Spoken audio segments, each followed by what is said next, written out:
October 23rd, 2025, a Thursday night, and inside the Renaissance Center in Detroit, the glass tower that General Motors calls home, something is shifting. Nobody is panicking yet, not out loud, but the call logs are filling up. Dealers in Michigan, Ohio, Pennsylvania, calling their regional managers. The questions are simple, and they have no good answers. How much will this cost us? How long does it last? And why did nobody see this coming? 72 hours earlier, General Motors made a decision it thought was routine, the kind of thing multinationals do all the time. The quarterly numbers weren't working.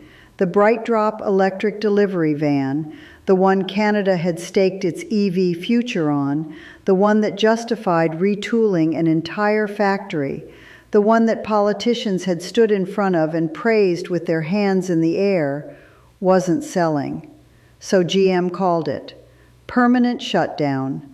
More than 1,200 workers in Ingersoll, Ontario, a town of just 14,000 people, told not to wait, not to hope, to go.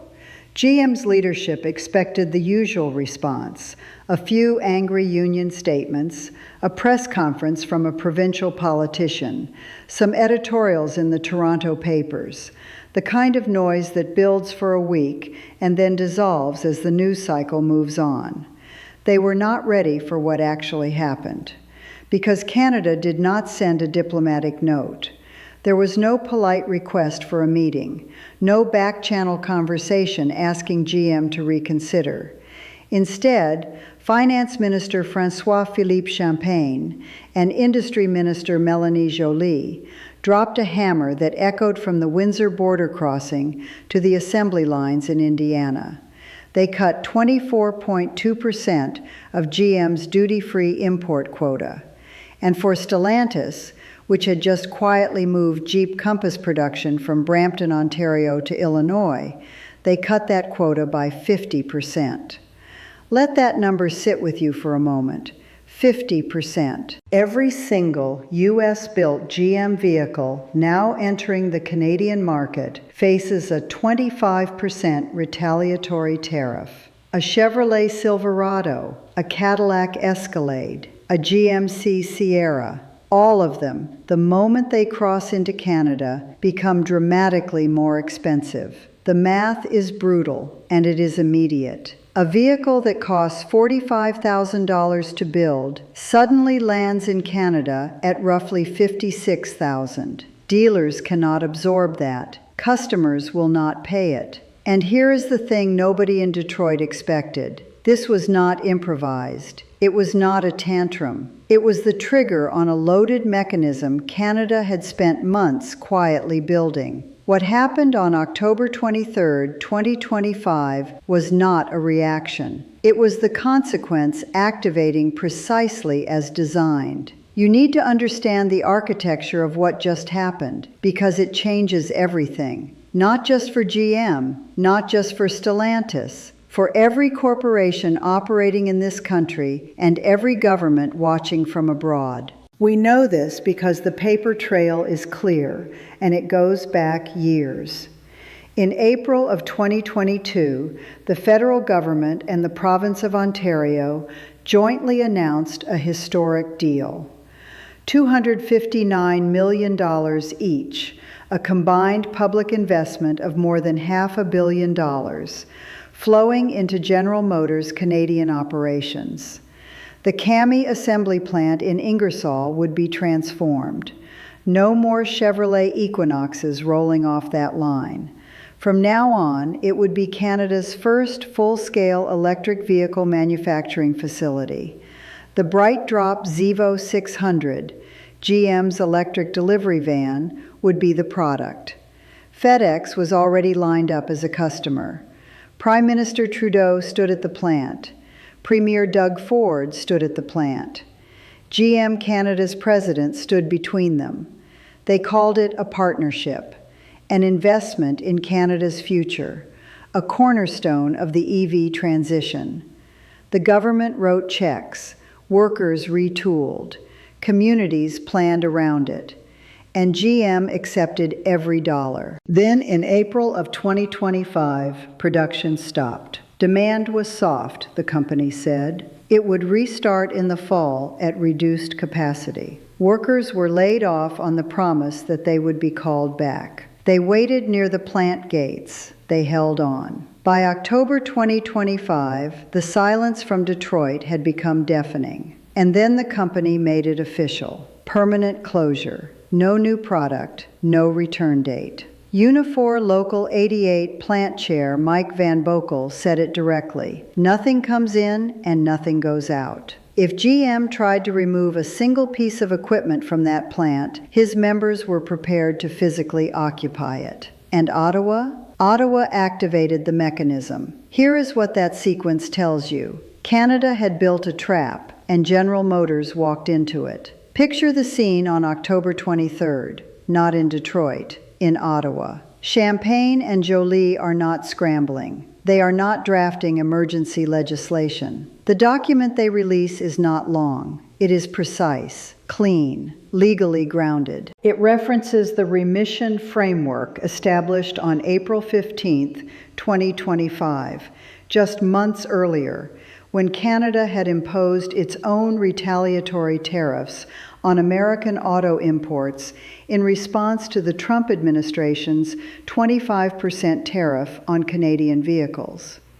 Here is what most coverage missed about that April framework. It was not just a temporary exemption. It was a contractual structure. Automakers operating in Canada could import a defined number of U.S.-built vehicles into the Canadian market, completely free of the retaliatory tariff. But that exemption came with conditions in writing. You must maintain active Canadian production. You must follow through on your planned investments. You must keep your commitments to Canadian workers. If you do those things, the tariff-free window stays open. If you do not, it closes automatically, and your quota shrinks.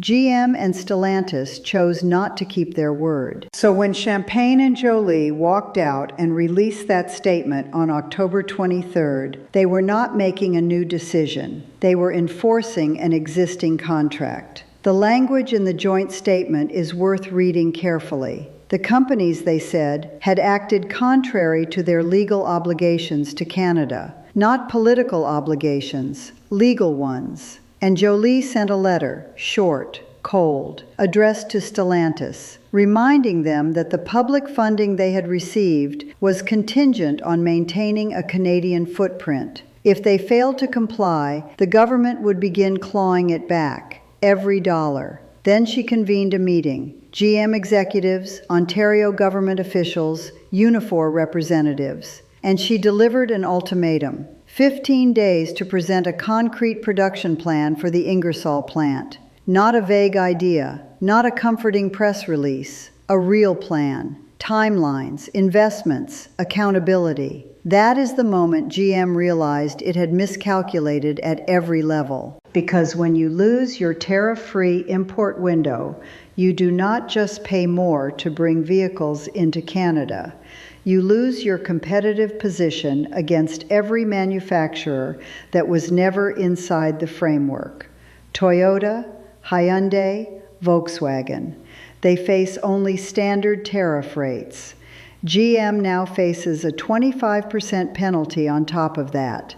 Customers walk across the showroom floor and choose something else, and they are choosing something else right now. Receipt 1. Public money, private exit. Most people have been told this is a story about EV demand. It is not.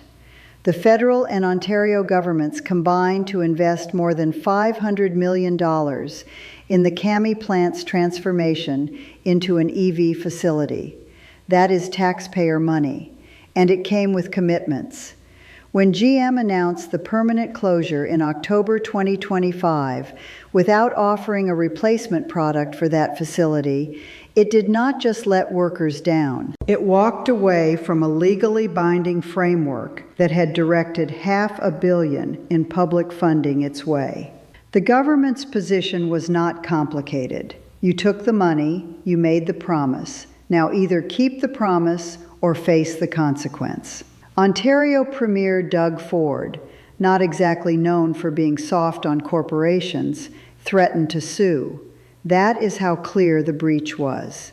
And here is the personal translation. Every time a government writes a check to a private company under a conditional investment agreement and then fails to enforce the conditions, it is not the company that pays. It is the people who funded the check in the first place. Canadian taxpayers, workers whose pension funds hold government bonds, communities whose municipal budgets depend on property taxes from active industrial facilities. In Ingersoll, more than 1,200 direct jobs vanished from a town of 14,000. That is not a percentage. That is an entire economic ecosystem walking out the door. Verdict: this was not a business decision. It was a breach of contract that Ottawa chose to treat as one. But that is only part of it. Receipt 2, the tariff trap. To understand what Canada did on October 23rd, you have to understand what Canada had quietly built in the months before. The auto remission framework was not just a temporary goodwill gesture from a government trying to soften the blow of the trade war. It was a precision instrument. It offered automakers a genuine benefit, tariff-free access to the Canadian market for U.S.-built vehicles, and attached conditions that were verifiable, measurable, and enforceable. The government knew that some companies would decide to consolidate production in the United States to satisfy the Trump administration's political demands. The framework was designed to make that choice financially painful. When GM halted BrightDrop production in April 2025, the company insisted it was temporary. The framework allowed for that. Paused production due to retooling was still eligible for the remission, provided production resumed. When GM permanently ended production in October 2025 without offering a replacement, the condition was no longer met.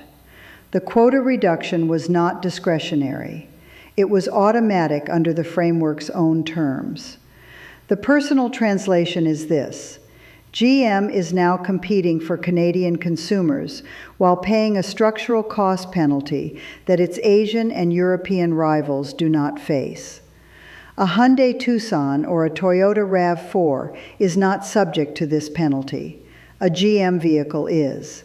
That gap shows up in sticker prices, it shows up in dealer margins, and it shows up in quarterly sales figures that cannot be hidden from investors. Here is where it gets worse. Receipt 3, the chain reaction. The moment Canada cut Stellantis' duty-free quota by 50%, the entire supply chain calculus for North American automotive manufacturing changed. Stellantis had moved Jeep Compass production from Brampton to Illinois, partly to avoid U.S. tariffs on Canadian-made vehicles going back into the American market. The logic seems sound from a Detroit First perspective. But what that move did not account for was that Canada had simultaneously built a consequence structure for exactly that kind of decision. Stellantis now faces a situation where it has lost half of its Canadian tariff-free import buffer. That means every other vehicle it sells in Canada, Ram trucks, Chrysler, Dodge, Jeep, now occupies a shrinking exemption window. When that window closes on individual units, the full 25% counter tariff kicks in. For a company whose North American margins were already under pressure, this is not a rounding error. It is a structural cost increase on one of its most important markets. And consider the geography here. Canada represents a critical destination for American automotive exports.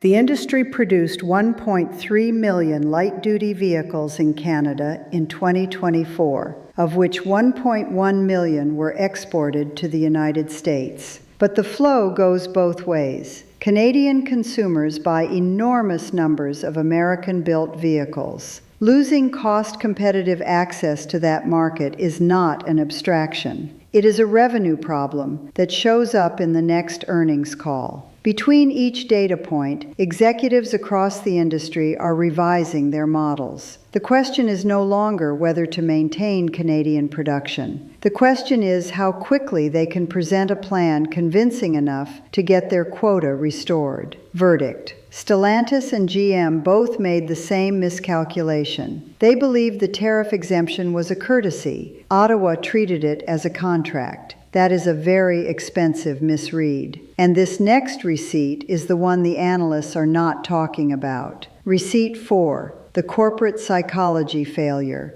Here is something that does not appear in any financial filing, but is visible in the pattern of decisions. General Motors blew past the 15-day deadline Joly had set to present a plan for the Ingersoll plant. The company issued no concrete proposal. No timelines, no product commitments, just silence. And then, weeks later, according to union officials, GM quietly reached out to Ontario to begin exploring possibilities. The sequence matters. First, they closed the plant. Then they ignored the government's deadline. Then they came back to the table, not because they had a plan, but because the financial pressure had become impossible to ignore. This is the corporate playbook running in reverse. Companies take a government subsidy, make a commitment, and when conditions change, they assume the government will negotiate rather than enforce. That playbook worked for decades. It worked because governments were afraid that enforcement would drive the company out entirely, costing even more jobs. Canada changed the equation by making enforcement automatic and the financial consequences immediate. There was no longer a negotiation to have. There was only the cost of staying out of compliance. The psychological shift inside GM's Canadian operation happened in the span of weeks. From assuming Canada would absorb the closure to scrambling to understand what a new product at Ingersoll might look like. As of early January 2026, union representatives were discussing possibilities that included military vehicle production, a completely different sector than anything CAMI had ever done, but a reflection of how desperate the search for alternatives had become. Verdict: the 15-day ultimatum was not a bluff, and companies are only now learning that lesson. Here is what every other outlet is missing. The story everyone is telling is about GM and BrightDrop and broken promises. That is the surface layer. The story underneath, the one that matters far beyond a single plant in southwestern Ontario, is about whether governments can permanently change the structure of corporate incentives in the global manufacturing economy. Let me translate that for you. For the past 30 years, the standard model worked like this. A government offers a company a subsidy to locate or expand production in its territory. The company accepts the subsidy, creates the jobs, and operates the facility until it is no longer convenient. When it stops being convenient, the company announces a restructuring. The government protests loudly. The workers organize rallies. A few politicians give speeches. And then the company leaves anyway, because there is no enforcement mechanism, no clawback, no penalty sharp enough to change the math. Canada just demonstrated something different. It demonstrated that you can build enforcement directly into the architecture of the incentive, not as a separate legal proceeding that takes years and produces uncertain results, but as an automatic mechanism that activates the moment the condition is violated. When GM stopped production permanently, the quota reduction did not require a court order. It did not require parliamentary debate. It triggered on its own terms, under a framework the company had agreed to when it accepted access to the remission program. The question that every other government watching this is now asking is, why didn't we build it this way? And the question every corporation now has to answer is, can we still treat a government investment as a free option with no downside? The answer, at least in Canada, is no. And that answer has implications far beyond the auto sector. Boeing, Intel, pharmaceutical giants, energy conglomerates. Every multinational that has ever accepted a Canadian government subsidy while quietly maintaining the option to consolidate elsewhere is now looking at that relationship differently. Now go beneath the surface. Because what happened here is not just smart policy. It is a fundamental shift in the underlying theory of how industrial sovereignty works. For most of the post-NAFTA era, Canada operated under a doctrine that could be called competitive hospitality. The idea was simple: create conditions attractive enough that companies will want to locate here, and then trust that the relationship will be durable. Lower corporate taxes, looser regulation, generous subsidies. In return, companies would employ Canadians, pay taxes, and contribute to the kind of economic stability that wins elections. The problem with competitive hospitality is that it has no floor.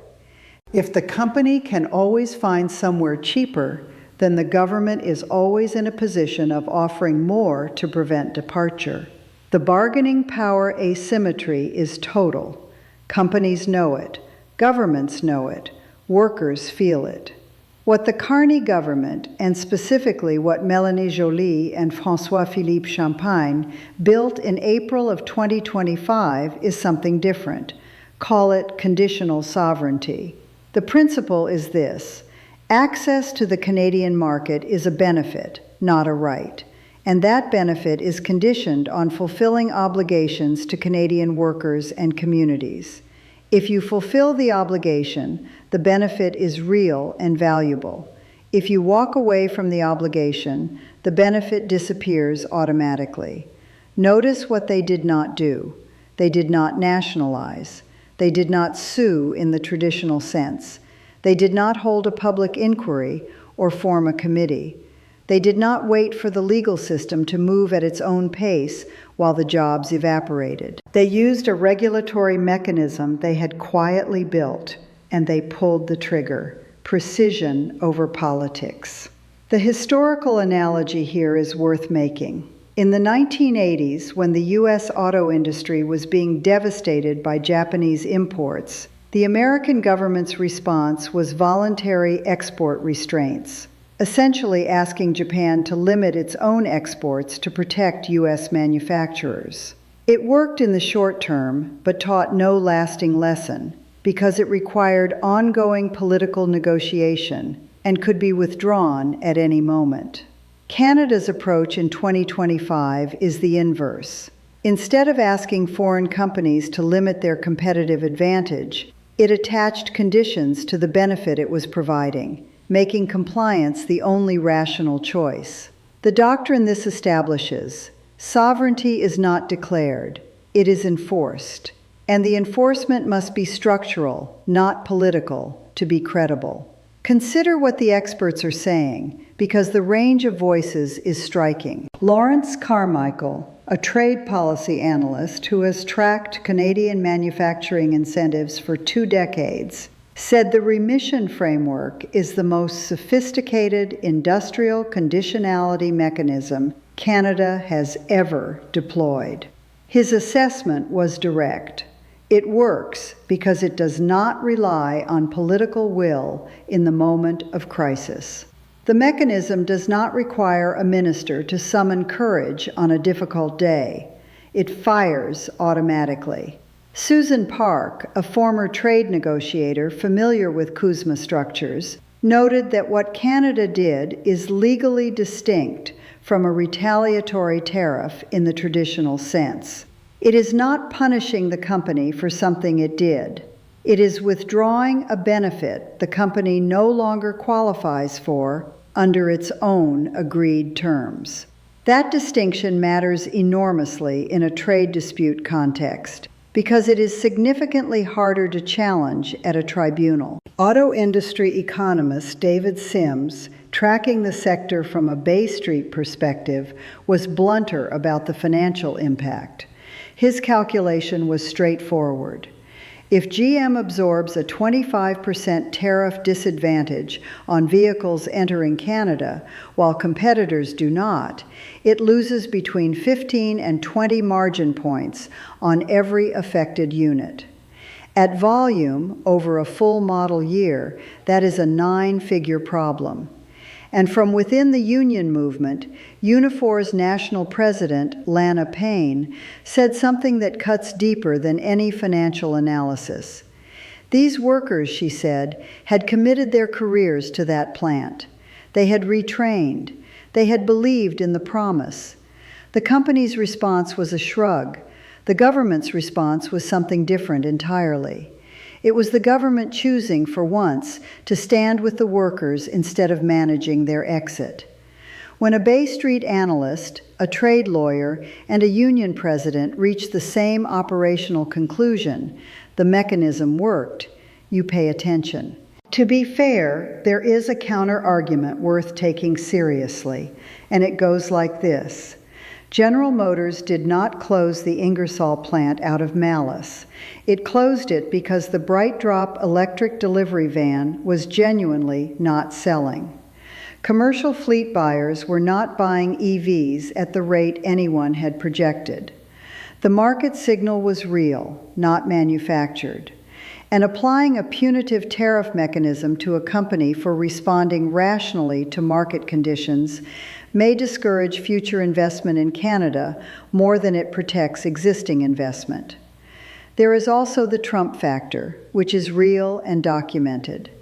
The Trump administration's decision to impose 25% tariffs on Canadian auto exports to the United States fundamentally changed the economics of Canadian auto production. As Unifor's Lana Payne herself acknowledged, CAMI was hit from both directions, losing EV subsidies on the American side while facing tariff barriers to the U.S. market. Blaming GM entirely for a decision shaped partly by Washington's policy chaos is in some ways incomplete. And finally, there is a genuine question about whether the auto remission framework's enforcement will chill future corporate investment in Canada. If companies believe that accepting a government incentive ties them into an obligation they cannot exit, even when market conditions change dramatically, they may choose not to enter the relationship in the first place. These are real concerns. But here is the structural response. The framework does not prohibit companies from exiting production. It withdraws a benefit when they do. That is not punishment. That is the natural end of a conditional relationship. A company that never accepted the tariff remission benefit is free to make whatever production decision it chooses. A company that accepted the benefit, accepted the conditions, and then violated the conditions is simply no longer eligible for the benefit it no longer deserves. The market signal about BrightDrop demand does not change the contractual reality of what was agreed. And if it had, the appropriate move was to negotiate with Ottawa before pulling the plug, not after.